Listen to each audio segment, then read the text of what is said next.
Director, దర్శకుడు. 1. నాటకము ఎంపిక చేయుట, ప్లే సెలక్షన్. నాటకము ఎంపిక చేయటం దర్శకుని అతి ముఖ్యమైన పని. అన్ని వస్తువుల్లోకి ఇదే కష్టమైన పని. ఇందులో సందేహం ఎంతమాత్రమూ లేదు. నాటక రంగంలో ప్రధాన ఆశయం నాటకం చెప్పాలంటే ప్రేక్షకులు ప్రతిస్పందించే మూలాంశం, లేక అదే ప్రతిస్పందిస్తుందని ఊహించవచ్చు. నాటక రంగంలో అదే ప్రధానమైనదిగా అంతర్జాతీయంగా అనుభవంలో గుర్తించారు.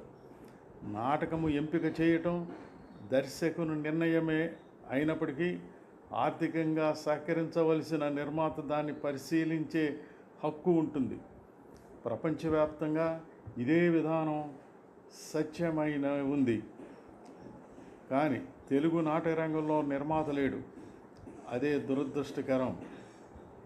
వరుసగా నాటకాలు ప్రదర్శించే సంస్థల్లో, అంటే రిపర్టరీ థియేటర్స్లో కళాత్మక దర్శకులు, ఆర్టిస్టిక్ డైరెక్టర్స్ పాత్రధారులను ఎంపిక చేయటం, ఉద్యోగాలు నిర్ణయించటం, రంగస్థల ప్రదర్శన చేయటంలో పూర్తిగా స్వేచ్ఛ ఉంటుంది. కానీ నాటకం ఎంపిక చేయటంలో మాత్రం నిర్మాత కానీ, బోర్డ్ ఆఫ్ ట్రస్టీస్, గవర్నర్స్ అనుమతి తప్పకుండా పొందాలి. నాటకం ఎంపిక చేయటంలో ప్రధానంగా 3 అంశాలను పరిగణనలోకి తీసుకోవలను. 1. దర్శకుని జిజ్ఞాస, ది డైరెక్టర్స్ ఇంట్రెస్ట్. 2.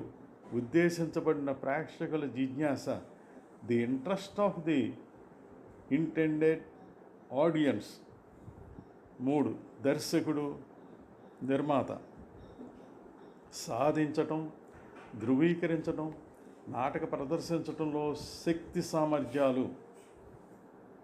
దర్శకుని జిజ్ఞాస 1. ఇది ముఖ్యమైనదని స్పష్టంగా తెలుస్తుంది.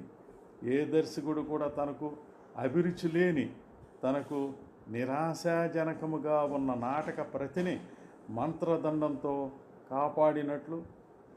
కాపాడి నాటకాన్ని విజయవంతం చేయలేడు. నాటకం ద్వారా ప్రేక్షకులను పులకరింపజేయలేడు. అదే సమయంలో దర్శకుని బాధ్యత నాటక ప్రతిలో అంతర్గతంగా నిగూఢంగా ఉన్న విలువల్ని బహిర్గతం చేసి, పరిపుష్టం చేసి, వివిధ రంగస్థలీకరణలు ద్వారా ఆలోచించాలి. దర్శకుడు తరచుగా నాటక ప్రతిని మార్పు చేయటం, అనుసరించటం, చేయడం, మళ్ళీ విశ్లేషణ చేయటం వంటివి మనోదృష్టితో చూడటం వల్ల వాటి ద్వారా కనుగొని అభివృద్ధిని సాధించవచ్చును. మనం తెలుసుకోకుండా వదిలివేసిన వాటిని దర్శకులు వెలికి తీస్తారు.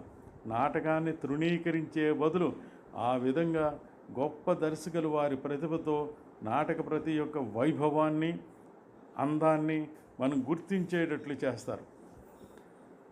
గమనిక: national school of drama intensive theatre workshop 10 వారాల్లో Shri MK Raina camp director, Badal Sircar రచించిన మిక్చల్ని శ్రీమతి అత్తిలి పద్మావతి కృష్ణ గారు ఊరేగింపు తెలుగు అనువాదం ఆధునిక వీధి నాటకంగాను, సోఫోక్లిస్ రచించిన రాజా ఇడిపస్ గ్రీకు నాటకమును శ్రీ లక్కాకుల సుబ్బారావు తెలుగు అనువాదమును, బోధాయనుడు రచించిన భగవదజ్జుగం సంస్కృత నాటకాన్ని డాక్టర్ గోపాలకృష్ణ అబ్బూరి తెలుగు అనువాదంగాను, విశాఖదత్తుడు రచించిన ముద్రారాక్షసం సంస్కృత నాటకాన్ని శరత్ పూర్ణిమ తెలుగు అనువాదం ఎంపిక చేసి నటులను శిక్షణ ఇచ్చి విజయవంతంగా ప్రదర్శించారు. 2. ఉద్దేశించబడిన ప్రేక్షకుల జిజ్ఞాస. ఇది చాలా ముఖ్యమైనది. నాటకం ప్రేక్షకుల కోసమే.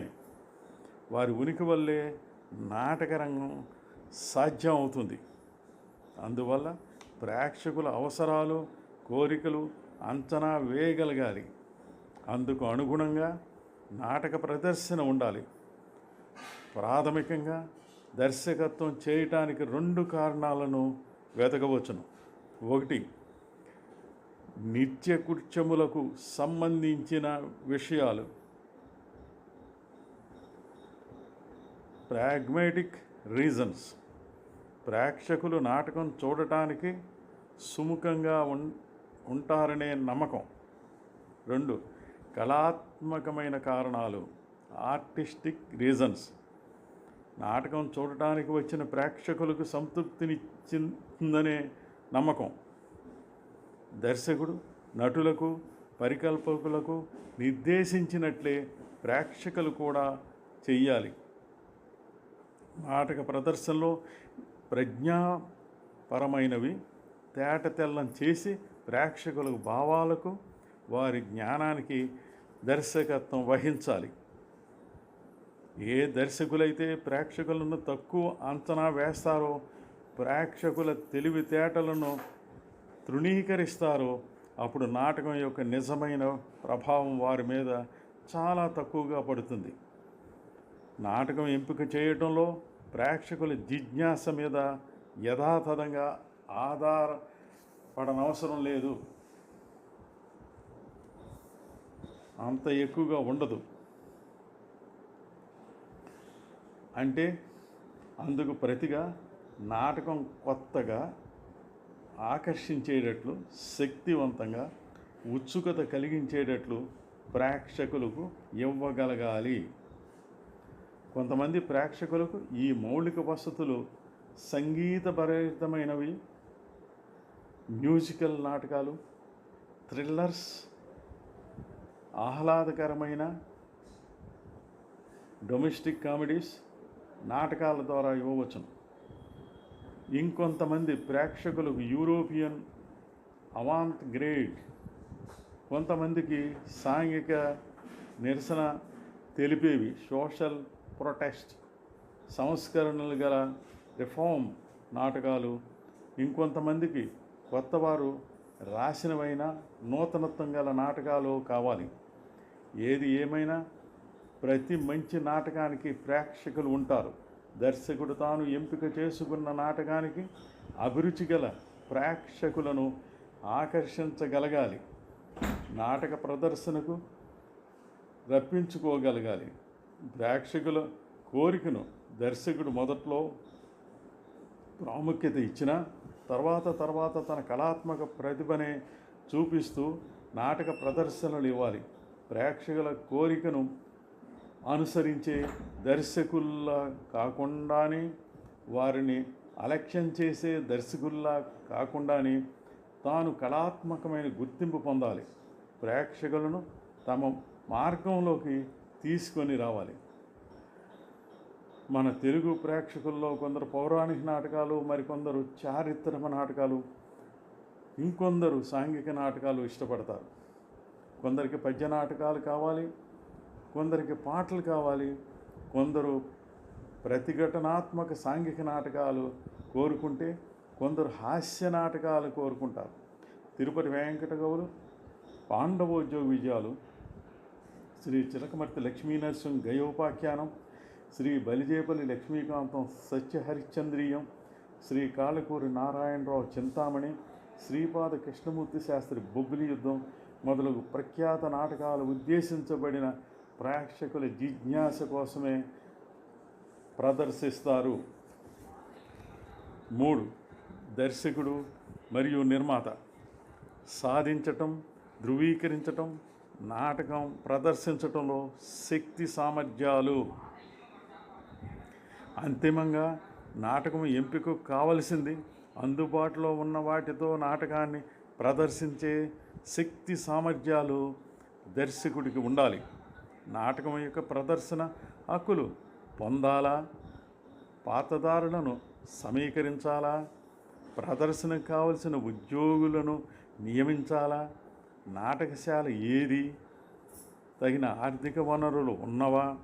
దర్శకుడికి ప్రేక్షకులకి జిజ్ఞాస ఉండటం మాత్రం చేత మంచి నాటక ప్రతిని కొన్ని సాధించలేరు. మంచి నాటకాలను అద్దెకు తీసుకొనలేరు. మంచి నాటకశాలను అద్దెకు తీసుకోలేరు, ఎలక్ట్రికల్ బిల్లులు కట్టలేరు, నాటక నటులు పాత్రలుగా నటించలేరు. నాణ్యతను కూడా దృష్టిలో ఉంచుకోవాలి. నాటక శైలిని అర్థం చేసుకోగలిగే అనుభవం ఉన్న నటులేనా? నటులకు పాత్రపరంగా తగిన దుస్తులు పరికల్పన చేయగలరా?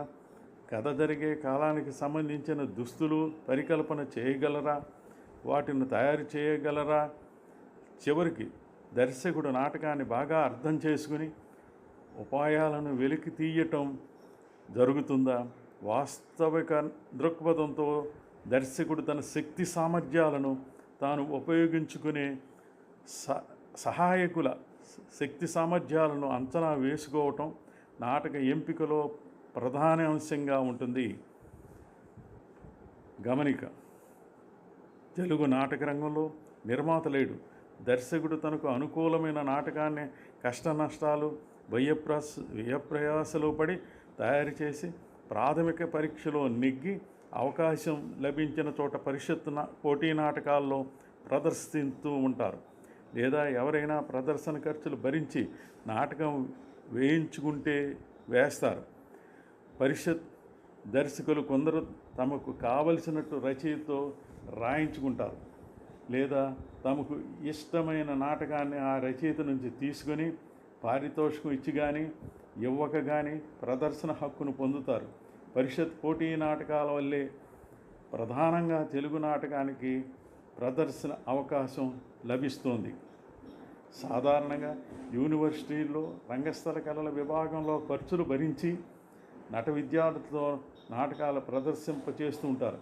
ఈ ఖర్చులు యూనివర్సిటీ అధికారులు అనుమతి పొందుతారు. నాటక ప్రదర్శన గురించి రంగస్థల విభాగంలో చర్చించడం జరుగుతుంది. ఆంధ్ర విశ్వవిద్యాలయంలో రంగస్థల కళల విభాగం వారు ప్రదర్శించిన కొన్ని నాటకాలు, ఉదాహరణకు శ్రీ వి.సి. రామస్వామి రచించిన జాతీయ జ్యోతి చారిత్రక నాటకం, ఇందిరా పార్థసారథి కథ చెప్పిన నిజం సాంఘిక నాటకం, తెలుగు అనువాదం గోవిందరాజు రామకృష్ణారావు, శ్రీ యండమూరి వీరేంద్రనాథ్ చీమకుట్టిన నాటకం సాంఘిక నాటకం మొదలైనవి శ్రీ అత్తిలి కృష్ణారావు దర్శకత్వం వహించి ప్రదర్శించారు. వీటిల్లో నేను నటించడం జరిగింది. మరికొన్ని విషయాలు మరో భాగంలో.